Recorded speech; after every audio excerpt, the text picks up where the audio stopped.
ओम शांति। 6 नवंबर 1981 के महावाक्य हम कर रहे थे और पार्ट 1 हमने कर लिया था, जिसमें हमने जाना कि विशेष आत्मा हम कैसे बन सकते हैं।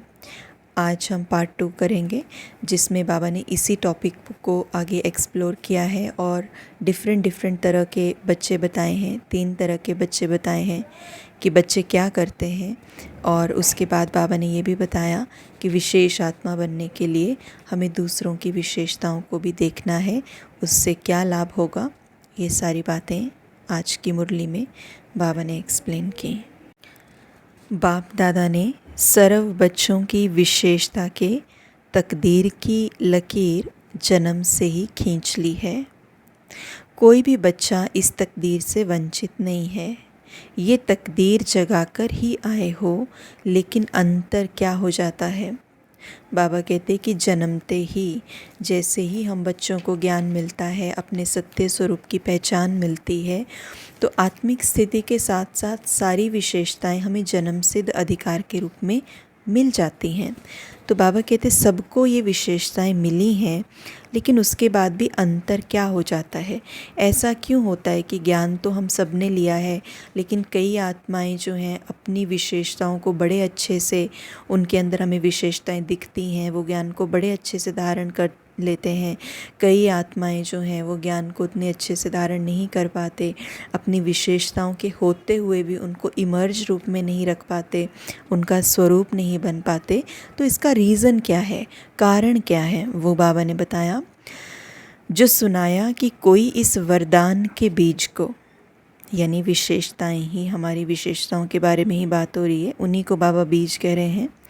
जो सुनाया कि इस वरदान के बीज को, तकदीर के बीज को व जन्म सिद्ध अधिकार के बीज को विस्तार में लाते, कोई बीज को कार्य में न लाने के कारण शक्तिहीन बीज कर देते हो। कोई जो है, बाबा कहते क्या करते हैं, ये जो विशेषता रूपी बीज है इसको विस्तार में लाते, यानी कि उस बीज का प्रयोग करते, यानी अपनी विशेषताओं का यूज़ करते हैं। विशेषताएं तो बाबा ने बता दी हैं, और विशेषताएं यानी जैसे ही हम आत्मिक स्थिति में आते हैं तो जो भी हमारी क्वालिटीज़ हैं वो इमर्ज रूप में आ जाती हैं। लेकिन उन क्वालिटीज़ को सस्टेन करके रखना पूरा दिन, यही तो हमारे लिए चैलेंज होता है।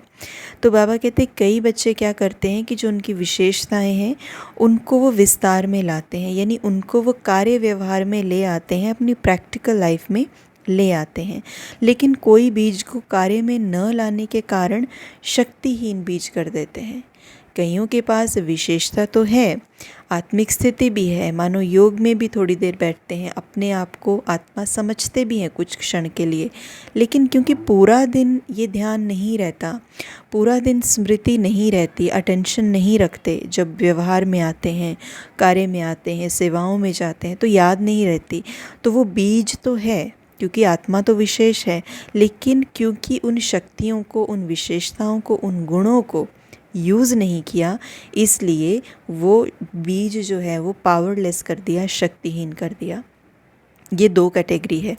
एक है जो बीज को विस्तार कर लेते हैं, दूसरे हैं जो बीज को यूज़ ही नहीं करते, विशेषताओं को यूज़ ही नहीं करते। और इसमें तीसरी कैटेगरी भी है। तीसरे कौन है, कोई फिर क्या करते, बीज को सेवा की धरनी में डालते हैं, मतलब वो बीज का, वो विशेषता का यूज़ करते हैं, बीज को सेवा की धरनी में डालते हैं, लेकिन फल निकलने से पहले वृक्ष को देखकर उसी में खुश हो जाते कि मैंने बीज को कार्य में लगाया। बीज तो डाल दिया, अपनी विशेषता को सेवाओं में, कार्य में लगा दिया, लेकिन अभी उसका फल निकला नहीं, लेकिन पहले ही वो देभान आ जाता है, पहले ही उसी में खुश हो जाते हैं कि मैंने तो मतलब अपनी विशेषता को इसमें डाल दिया, मैंने तो इसको विस्तार में ला दिया। तो वृक्ष को देख के, उसके फूलों को देख के खुश हो जाते हैं कि मैंने तो कार्य में लगा दिया। और बाबा कहते इसकी रिज़ल्ट क्या होती, जो पहले ही ऐसा कर लेते, अभी फल नहीं आने दिया, पहले ही खुश हो गए, इसके रिज़ल्ट क्या है, देखने में तो वृक्ष बड़ा सुंदर होता है, लेकिन फल नहीं निकलता, फल नहीं उसमें से निकलता। अर्थात जो जन्म सिद्ध अधिकार रूप में विशेषता मिली, फल नहीं निकलने का मतलब क्या है? जो जन्म सिद्ध अधिकार रूप में विशेषता मिली, उससे न स्वयं सफलता रूपी फल पाया और न औरों को उस विशेषता द्वारा सफलता स्वरूप बना सके। न खुद सफल हो सके, न औरों को सफल बना सके। विशेषता के बीज का सर्वश्रेष्ठ फल है संतुष्टता। बहुत इम्पॉर्टेंट गहरा पॉइंट। विशेषता के बीज का सर्वश्रेष्ठ फल है संतुष्टता, जिसका मतलब ये हुआ कि ऐसी आत्माएं, जो तीसरी कैटेगरी बाबा ने बताई, कि जब आत्मा उस विशेषता को सेवा में लगाएगी, कार्य व्यवहार में लगाएगी, अपने संबंध संपर्क में लगा रही है, तो उसने वो उस विशेषता को लगा तो दिया, लेकिन लगाते ही वेट नहीं किया और बस खुश हो गई कि मैंने तो इस विशेषता को कार्य में लगा दिया, मेरी विशेषता ऐसी, मेरी विशेषता वैसी, देभान में बात चली गई। तो बाबा कहते उस विशेषता का जो फल है, फल क्या था? संतुष्टता। तो उसका रिजल्ट क्या होगा कि ना वो आत्मा at the end of the day खुद सेटिस्फाइड और कंटेंटेड रहेगी, खुश नहीं रहेगी, और जो दूसरी आत्माएं हैं जिनके प्रति उसने वो चीज़ की, जिनके प्रति उसने वो विशेषता को कार्य में लगाया, उनको भी संतुष्टता नहीं मिलेगी। जैसे एक स्थूल एग्जाम्पल लेते हैं इसका। मानिए हम सेंटर पर कोई प्रोग्राम कर रहे हैं और हमारे मन के भीतर है कि हम तो सेवा कर रहे हैं। अब हमने क्या किया, मानिए हम एक स्थूल विशेषता लेते हैं, बाबा तो सूक्ष्म विशेषताओं की बात कर रहे हैं, लेकिन just to understand the scenario हम एक स्थूल विशेषता लेते हैं। कोई मानिए कि मुझे कोई चीज़ बहुत अच्छे से करने आती है, या क्राफ्ट का काम या डेकोरेशन का काम मुझे बहुत अच्छा करने आता है, ये मेरी विशेषता है। अब मैंने कहा कि मुझे सेवा में इस विशेषता का यूज़ करना है, तो मैंने उस विशेषता को उस कार्य में लगाया, उस फंक्शन में लगाया।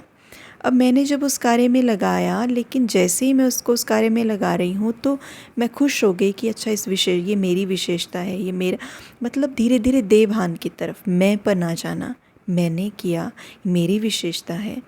तो हमने क्या किया कि किसी ने प्रेज़ भी कर दिया, बीच में किसी ने अच्छा भी बोल दिया, तो वो हमने ले लिया, एक्सेप्ट कर लिया, प्रशंसा अंदर लेके चले गए। तो इससे क्या हुआ, हमारा देभान बढ़ गया। अब क्या हुआ कि जब ये सारी चीज़ें हमने की, तो किया तो हमने सेवा के अर्थ था, है ना, देने के भाव से किया था, लेकिन क्या हुआ कि जब हम ये चीज़ें कर रहे हैं और देभान हमारे अंदर आता जा रहा है, तो उस सेवा का रिज़ल्ट क्या होगा, हमें ज़्यादा थकावट महसूस हो सकती है, हो जाए।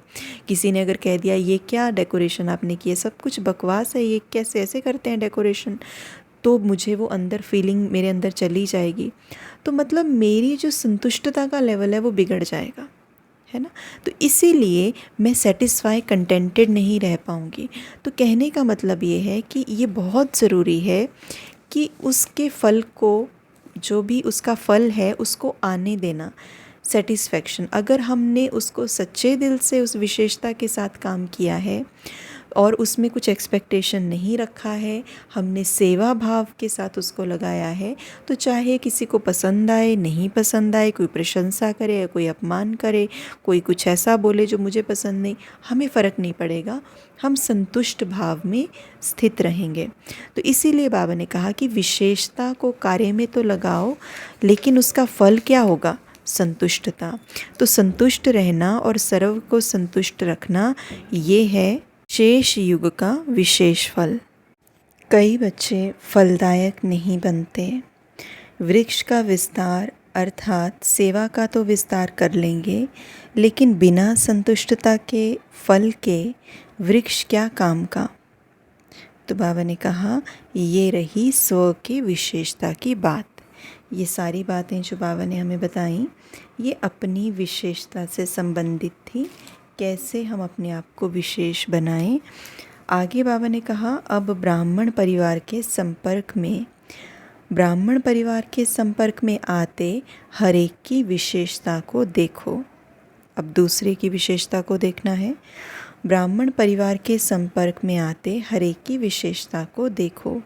विशेषता देखने की ही दृष्टि धारण करो, अर्थात विशेष चश्मा पहन लो। जब साइंस के साधनों द्वारा लाल चश्मा पहनो तो हरा भी लाल दिखाई देता है, तो विशेषता की दृष्टि द्वारा विशेषता ही देखेंगे ना। हमें संपूर्ण बनने के लिए बाबा क्या बता रहे हैं कि एक तो हमें खुद की विशेषताओं को कार्य में कैसे लगाना है, वो बाबा ने समझानी दी। अब जब हम दूसरों के संबंध संपर्क में आते हैं तो उस समय बाबा कहते हैं दूसरों की भी विशेषताएं ही हम देखें। उसके बाद बाबा कहते एक बात अपनी विशेषता को कार्य में लगाओ और विस्तार कर फलदायक बनाओ। ये तो पहली बात बताई बाबा ने कि हम अपनी विशेषताओं को कार्य में लगाएं और उनको विस्तार करके फलदायक बनाएं, यानी उनको अपने व्यवहारिक रूप में लेके आएं, उनको अपनी इंटरेक्शंस में लेके आएं, अपने प्रैक्टिकल जीवन में यूज़ करें। दूसरी बात, सर्व की विशेषताओं को देखो। तीसरी बात, सर्व की विशेषताओं को कार्य में लगाओ। जब अपने आप उनके साथ विशेषता संपन्न व्यवहार करेंगे तो उनकी भी विशेषताएं ही सामने निकल के आएंगी। अगर हम ईगो से और देभान से बात करेंगे तो वो भी हमारे साथ रूड होंगे और उनकी भी वही कॉन्शियसनेस के साथ वो बात करेंगे। तो दूसरों की विशेषताओं को कैसे कार्य में लगवा सकते हैं? अपनी विशेषताओं को इमर्ज करके उनमें स्थित होकर उनके साथ उस रीति से बात कर व्यवहार जब करेंगे तो उनकी विशेषताएं अपने आप हम कार्य में लगवाएंगे, क्योंकि अब वो हमारे साथ कंफर्टेबल होंगे और अब वो हमारे व्यवहार के साथ भी बहुत बहुत संतुष्ट होंगे। चौथी बात, विशेष युग की विशेष आत्मा हो, इसलिए सदा विशेष संकल्प, बोल और कर्म करो। विशेष युग की विशेष आत्माएं हो, इसलिए सदा विशेष संकल्प, बोल और कर्म करना है। तो ये बातें बाबा ने पार्ट 1 और पार्ट 2 में जितनी भी बातें हमें समझाई, उनको समझाने का मोटिव ये था कि हम विशेष आत्मा कैसे बने। तो पहला बाबा ने बताया कि खुद की विशेषता को कैसे कार्य में लगाना है, उसके ऊपर समझाया। उसके बाद दूसरों की विशेषता को कैसे देखना है, और तीसरी बात उनकी विशेषताओं को कार्य में लगाना, और चौथी बात मनसा वाचा कर्मणा, क्योंकि हम विशेष आत्माएं हैं तो हमें सिर्फ विशेषता संपन्न व्यवहार ही करना है। जब हम ये चारों स्टेप्स फॉलो करेंगे तो हम विशेष आत्मा बन जाएंगे। ओम शांति।